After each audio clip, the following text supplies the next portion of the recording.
साल था 1946 का, जब भारत आजादी की दहलीज पर खड़ा था। लेकिन आजादी से पहले इस धरती ने एक ऐसा जख्म देखा जो आज भी हमारे इतिहास के सीने पर ताजा है।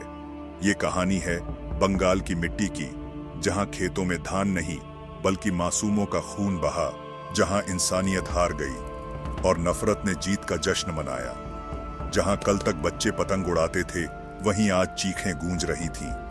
जहां माएं अपने बच्चों को लोरियां सुनाती थीं, वहां अब मातम पसरा हुआ था। इस त्रासदी का नाम था डायरेक्ट एक्शन डे, जिसे इतिहास में लोग कहते हैं ये सिर्फ राजनीति थी, लेकिन सच ये है कि ये लाखों मासूमों की जिंदगी की कीमत पर खेला गया एक खेल था। एक ऐसा खेल जिसे जिन्ना ने शुरू किया था। इस कहानी की असली शुरुआत होती है मार्च 1946 से, जब ब्रिटिश सरकार ने कैबिनेट मिशन प्लान दिया था, जिसका मकसद भारत को आजादी देना और ट्रांसफर करना था। इस प्लान के मुताबिक भारत को एक ही देश रहना था, लेकिन इसके तहत भारतीय जनता को 3 ग्रुप्स में बंटकर रहना था। पहला ग्रुप हिंदू बहुसंख्यक जनता का था, दूसरा ग्रुप मुस्लिम संख्यक जनता का था और तीसरा ग्रुप मिश्रित जनता का था। इस प्लान के तहत हर ग्रुप को अपनी इच्छा से संविधान बनाने की आजादी थी और केंद्र सरकार के हाथों में बहुत कम नियंत्रण दिया था। पहले तो कांग्रेस इस ग्रुपिंग की शर्त से असहमत थी, क्योंकि ये देश को अप्रत्यक्ष रूप से बांटने जैसा था। लेकिन बाद में कांग्रेस ने संविधान सभा के गठन को स्वीकार कर लिया। मुस्लिम लीग शुरू में मान गई थी, लेकिन जब जिन्ना ने देखा कि कांग्रेस ने ग्रुपिंग को मजबूरी में स्वीकार किया है, तो उसके मन में संदेह पैदा हो गया। और ये संदेह पूरी तरह तब विश्वास में बदल गया जब 10 जुलाई 1946 को कांग्रेस अध्यक्ष जवाहरलाल नेहरू ने एक प्रेस कॉन्फ्रेंस में कहा कि कांग्रेस केवल संविधान सभा में शामिल होने के लिए तैयार है, लेकिन उसके बाद वह खुद स्वतंत्र रूप से पॉलिसी तय करेगी और जरूरत पड़ने पर उसमें बदलाव भी करेंगी। जिन्ना को यह सीधा धोखा और खतरा लगा। उसे लगा कि अगर कांग्रेस ने बदलाव किए तो मुस्लिम लीग का पाकिस्तान का सपना टूट जाएगा। उसने समझा कि कांग्रेस मुस्लिम लीग को दरकिनार करके सत्ता अपने हाथ में ले लेगी। जिसके बाद जिन्ना ने मुस्लिम लीग की काउंसिल में ऐलान किया, हम पाकिस्तान मांगते हैं और उसे हासिल करके रहेंगे। तो क्या हुआ? अगर हमें यह शांतिपूर्ण तरीके से नहीं मिला तो अब हम बलपूर्वक लेंगे। मैं ऐलान करता हूं 16 अगस्त को मुस्लिम लीग डायरेक्ट एक्शन डे को अंजाम दे। जिन्ना ने डायरेक्ट एक्शन डे के लिए कोलकाता शहर को चुना, क्योंकि बंगाल में मुस्लिम लीग की सरकार थी और बंगाल में उस समय हुसैन शहीद सुहरावर्दी प्रधानमंत्री थे, जो मुस्लिम लीग के नेता और जिन्ना के कट्टर समर्थक थे। मतलब पूरा राज्य, सरकार मशीनरी मुस्लिम लीग के इशारे पर काम कर सकती थी। कोलकाता एक मिश्रित आबादी वाला शहर था। यहाँ हिंदू और मुस्लिम दोनों ही बड़ी संख्या में रहते थे। जिन्ना को पता था कि अगर यहाँ आंदोलन हुआ तो हिंदू मुस्लिम दंगे आसानी से भड़क सकते हैं। इससे भारत के विभाजन की मांग और तेज हो सकती थी। दूसरा कारण कोलकाता को चुनने का यह था कि कोलकाता उस समय भारत का सबसे बड़ा औद्योगिक और व्यापारिक शहर था। यहाँ दंगा और अस्थिरता फैलाकर जिन्ना दुनिया को दिखाना चाहते थे कि मुसलमान हिंदुओं के साथ शांति से नहीं रह सकते, इसलिए अब उन्हें एक अलग देश चाहिए। जिन्ना ने 16 अगस्त का दिन ही क्यों चुना? क्योंकि उस समय हिंदू मुस्लिम समाज में धार्मिक मतभेद पहले से मौजूद थे। रमजान का महीना चल रहा था, ईद ए मिलाद उन नबी का जन्मदिन पास आ रहा था। ऐसे में मुस्लिम लीग के नेताओं ने इस धार्मिक उत्साह को राजनीतिक आंदोलन से जोड़ दिया। 16 अगस्त शुक्रवार का दिन था। जुम्मे की नमाज के बाद मस्जिदों से भीड़ को जुटाना आसान था। जिन्ना और सुहरावर्दी पता था कि इस दिन बड़ी भीड़ को भड़काया जा सकता है। मुस्लिम लीग ने कोलकाता में एक विशाल रैली का आयोजन किया, जो ऑक्टरलोनी स्मारक पर होनी थी। इस रैली में हजारों मुस्लिमों को इकट्ठा करने की योजना थी। बंगाल के तत्कालीन प्रधानमंत्री हुसैन शहीद सोहरावर्दी ने डायरेक्ट एक्शन डे को सफल बनाने में महत्वपूर्ण भूमिका निभाई। अखबारों और पोस्टरों में यह संदेश फैलाया गया कि यह मुसलमानों का पवित्र संघर्ष है और उन्हें अपनी एकजुट ताकत दिखानी है। मजहबी भावनाओं को भड़काने के लिए मस्जिदों से भी घोषणाएं करवाई गईं। 16 अगस्त 1946 को सोहरावर्दी की सरकार ने सार्वजनिक अवकाश घोषित किया, यानी स्कूल, कॉलेज, ऑफिस और दुकानें बंद रखी गईं। इससे सारा शहर सड़क पर उतरा और मुस्लिम लीग को बड़ी भीड़ इकट्ठी करने का मौका मिला। नेताओं ने भाषणों में साफ कहा कि मुसलमानों को अपने हक के लिए हर तरह का बलिदान देना होगा। इन भाषणों ने भीड़ को और उत्तेजित कर दिया। डायरेक्ट एक्शन डे से पहले सोहरावर्दी ने कोलकाता पुलिस में कई बड़े बदलाव करवाए। उन्होंने कई हिंदू पुलिस अधिकारियों और कांस्टेबलों का ट्रांसफर कर दिया था और उनकी जगह ज्यादातर मुस्लिम पुलिसकर्मी तैनात किए गए थे। इसका मुख्य मकसद यह था कि अगर उस दिन किसी तरह की हिंसा भड़के तो पुलिस मुस्लिम भीड़ का साथ दे। इतना ही नहीं, कोलकाता की हिंदू बहुल इलाकों से कुछ हिंदू अधिकारियों को हटाकर मुस्लिम बहुल इलाकों में भेज दिया गया ताकि वहां नियंत्रण कमजोर हो जाए। जबकि मुस्लिम भीड़ की मौजूदगी वाले हिस्सों में पुलिस को या तो तैनात ही नहीं किया गया या फिर सिर्फ मुस्लिम पुलिस स्टाफ को रखा गया। हमले से पहले सोहरावर्दी ने कोलकाता और उसके आसपास के जिलों से मुस्लिम युवाओं और मदरसा मस्जिद से लोगों को इकट्ठा कराया। इन्हें धर्म की रक्षा और पाकिस्तान के नाम पर लड़ने के लिए प्रेरित किया। सोहरावर्दी ने लोकल मुस्लिम के अलावा पूर्वी बंगाल, ढाका, नोआखाली, चटगांव, सिलहट, बरिसाल आदि से बड़े पैमाने पर मुस्लिम मजदूरों, नाविकों, कुलियों और बेरोजगार युवकों को बड़ी संख्या में भुला लिया था। कई जगहों से मुस्लिम लीग के कार्यकर्ता ने ट्रेनों और ट्रकों से इन भीड़ को कोलकाता लाए। फिर इन सभी लोगों को बड़ी मात्रा में छुरे, तलवारें, भाले, लोहे की रॉड, पेट्रोल के कनस्तर, लाठी और बंदूक बांटे गए। कुछ जगहों पर मस्जिदों के भीतर भी हथियार बांटे गए। कुछ हिंदू समुदाय ने भी आत्मरक्षा के लिए हथियार जमा किए, क्योंकि उन्हें डायरेक्ट एक्शन डे को अपने खिलाफ खतरे के रूप में देखा गया था। 16 अगस्त के दिन सुबह से ही टेंशन का माहौल दिख रहा था। मुस्लिम लीग के डायरेक्ट एक्शन डे की वजह से सरकारी दफ्तर, दुकानें बंद थी, लेकिन 8 बजे तक कई जगह जबरन शटर गिरवाने और झड़पों की खबरें आने लगीं। 10 बजे तक लाल बाजार पुलिस मुख्यालय तक रिपोर्ट पहुंची कि उत्तरी मध्य कोलकाता के इलाकों में जैसे राजा बाजार, कॉलेज स्ट्रीट, हैरिसन रोड, कुलूटोला, बुर्रा बाजार में दुकानों को बंद कराने को लेकर धक्का मुक्की, चाकूबाजी और ईंट पत्थर चलने लगे। लेकिन पुलिस इन सभी चीजों को नजरअंदाज कर देती है, जिससे माहौल साफ साफ सांप्रदायिक रंग लेने लगा।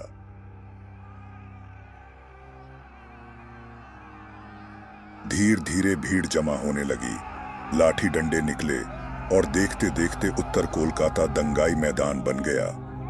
11 बजे हैरिसन रोड पर पुलिस ने पहली बार फायर किया। फिर टियर गैस से भीड़ हटाने की कोशिश हुई। 12 बजे तक सियालदह से श्याम बाजार तक हर गली कूचे में ईंट पत्थर और भिड़ंत होती हुई दिख रही थी। दोपहर की नमाज के बाद ऑक्टरलोनी स्मारक पर हजारों लोग जमा हुए। अनुमान के अनुसार 30,000 से 1 लाख मुस्लिम लोग इस रैली में शामिल थे।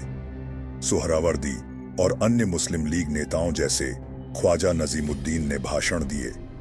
इन भाषणों में पाकिस्तान की मांग को बल देने के साथ साथ हिंदू विरोधी नारे लगाए गए और सोहरावर्दी ने कथित तौर पर कहा, हमें वह सब कुछ चाहिए जो हमारा हक है और हम इसे लेकर रहेंगे। रैली के बाद मुस्लिम भीड़ शहर के विभिन्न हिस्सों में फैल गई। दोपहर 2 बजे के आसपास हिंदू बहुल इलाकों में हमले शुरू हुए।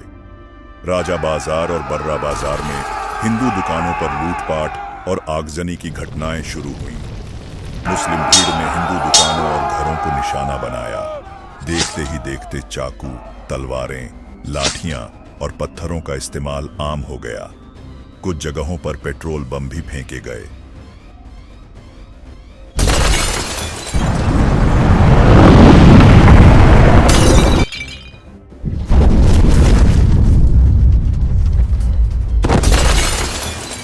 शाम तक कोलकाता की सड़कों पर लाशें बिछने लगी थीं। दोनों समुदायों के बीच हिंसा अनियंत्रित हो गई। हिंदू और मुस्लिम भीड़ एक दूसरे पर हमला कर रही थी। बर्रा बाजार भी एक हिंदू बहुल व्यापारिक क्षेत्र था, जहां मुस्लिम भीड़ ने बड़े पैमाने पर लूटपाट और आगजनी की। दुकानों को जलाया गया और कई हिंदू व्यापारियों की हत्या कर दी गई। केला बागान और राजा बाजार, इन मिश्रित इलाकों में भी दोनों समुदायों के बीच खूनी झड़पें हुईं और यहां सबसे ज्यादा मौतें हुईं। वहां मौजूद पुलिस ने कोई प्रभावी कार्रवाई नहीं की। पुलिस ने केवल हिंदू लोगों की लाशें हटाने का काम किया। रात तक हिंसा पूरे शहर में फैल चुकी थी। कोलकाता के अधिकांश हिस्सों में कर्फ्यू जैसा माहौल था। सड़कों पर हजारों लोगों की लाशें, जलते हुए घर और दुकानें के दृश्य दिखाई दे रहे थे। 17 अगस्त को हिंसा और तेज हो गई। ये वो दिन था जब इंसानियत शर्मसार हुई। राजा बाजार में स्थित विक्टोरिया कॉलेज, वहां की मासूम हिंदू लड़कियां जिनके हाथों में किताबें होनी चाहिए थी, वो दरिंदगी का शिकार बनी। कुछ मुस्लिम लीग के लोग कॉलेज के हॉस्टल में घुस जाते हैं।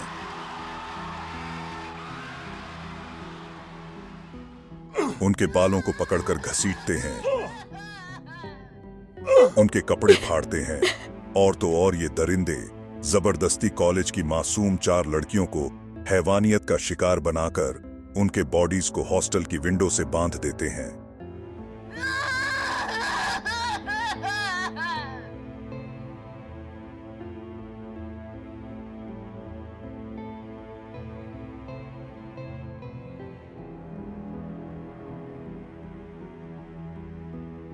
लेकिन कहते हैं ना, जब जब धरती पर जुल्म और अत्याचार बढ़ता है, तब तब भगवान किसी न किसी रूप में आते हैं।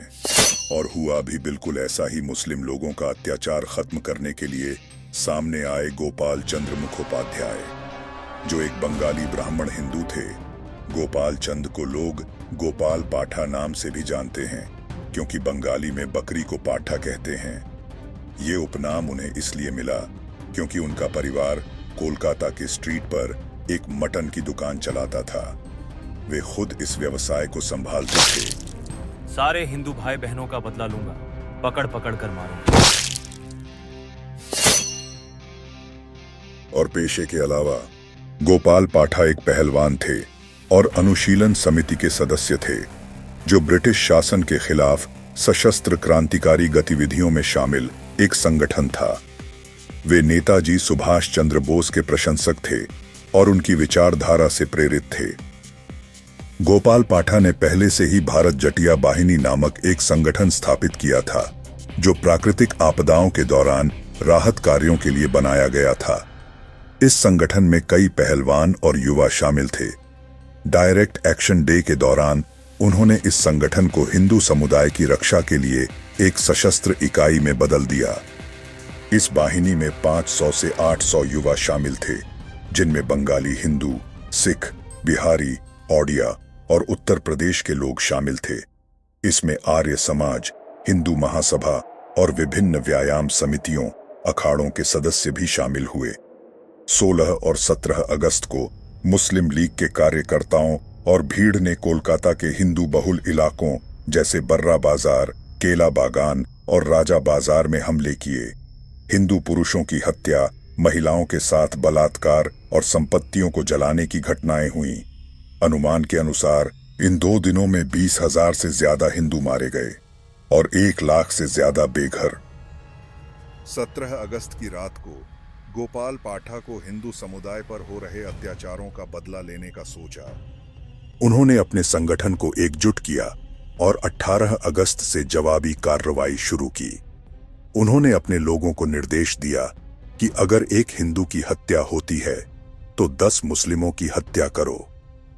उन्होंने द्वितीय विश्व युद्ध के बाद कोलकाता में तैनात अमेरिकी सैनिकों से पिस्तौल, कारतूस और ग्रेनेड खरीदे। इसके अलावा 1942 के भारत छोड़ो आंदोलन के दौरान जमा किए गए हथियारों का भी इस्तेमाल किया गया। हिंदू लोहारों ने रातों रात तलवारें, चाकू और भाले बनाए। बर्रा बाजार के मराठवाड़ी व्यापारियों ने उन्हें वित्तीय सहायता दी। गोपाल ने स्थानीय कारखानों और आरा मशीनों से धन एकत्र किया, जैसे कि एक हत्या के लिए 10 रुपए और आधे हत्या यानी घायल करने के लिए 5 रुपए। उन्होंने हिंदू बहुल इलाकों की रक्षा के लिए पहले रक्षात्मक रुख अपनाया, फिर मुस्लिम बहुल इलाकों जैसे मेटिया ब्रुज और पार्क सर्कस में जवाबी हमले किए। उन्होंने मुस्लिम नेशनल गार्ड के सदस्यों को विशेष रूप से निशाना बनाया। गोपाल पाठा ने अपने लोगों को सख्त निर्देश दिए कि वे मुस्लिम महिलाओं, बच्चों और बुजुर्गों पर हमला न करें। उन्होंने कहा, महिलाओं के साथ दुर्व्यवहार करने से कोई जीत नहीं मिलती। हमारी संस्कृति में रावण भी ऐसा करने के कारण नष्ट हुआ था। उन्होंने अपने समूह को लूटपाट से भी मना किया ताकि उनकी कार्रवाई को नैतिक आधार मिले। गोपाल पाठा की जवाबी कार्रवाई ने हिंदू बहुल इलाकों को और नुकसान से बचाया। 18 अगस्त से शुरू हुए उनके हमलों ने मुस्लिम लीग के कार्यकर्ताओं को दौड़ा दौड़ा कर मारा। गोपाल पाठा और उनके साथियों ने मिलकर मुस्लिम लीग के छक्के छुड़ा दिए।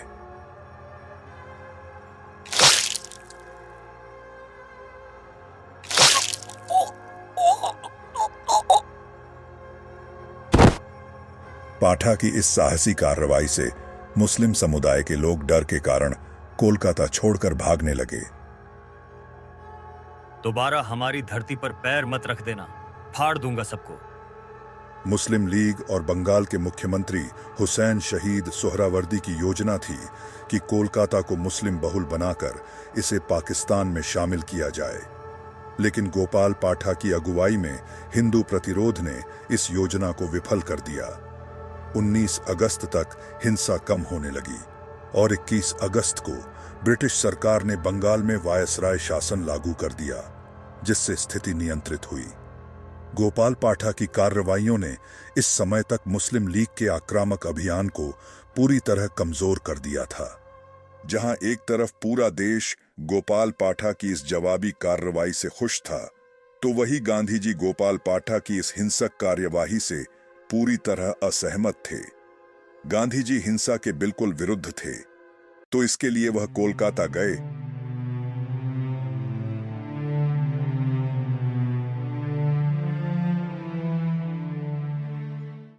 गोपाल बाबू, मैं आपके पास इसलिए आया हूं क्योंकि हिंसा का यह रास्ता हम सबको बर्बाद कर देगा।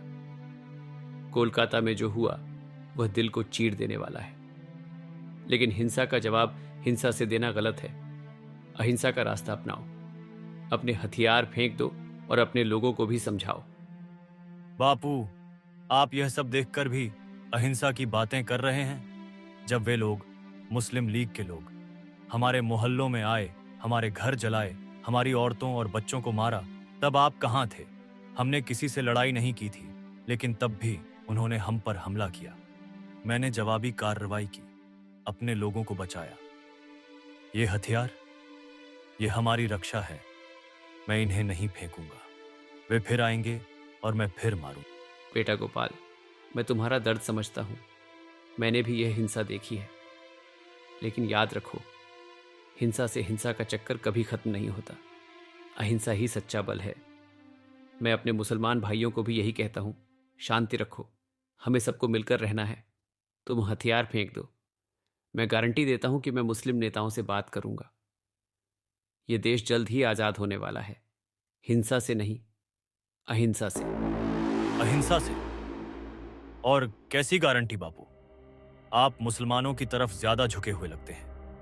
जब वे हमारे लोगों को मार रहे थे, आपने उन्हें नहीं रोका, लेकिन जब हमने अपनी रक्षा की, तो अब हमसे अहिंसा की बात कर रहे हैं। यह एक ही शर्त पर होगा। आप मुझे लिखकर दो कि ऐसा दोबारा कभी नहीं होगा। लिखिए कि मुस्लिम लीग के लोग हम पर हमला नहीं करेंगे। वादा कीजिए कि हमारे लोग सुरक्षित रहेंगे, तब मैं हथियार फेंक दूंगा। अन्यथा आप भी जानते हैं, यदा यदा हि धर्मस्य ग्लानिर्भवति भारत, अभ्युत्थानमधर्मस्य तदात्मानं सृजाम्यहम्।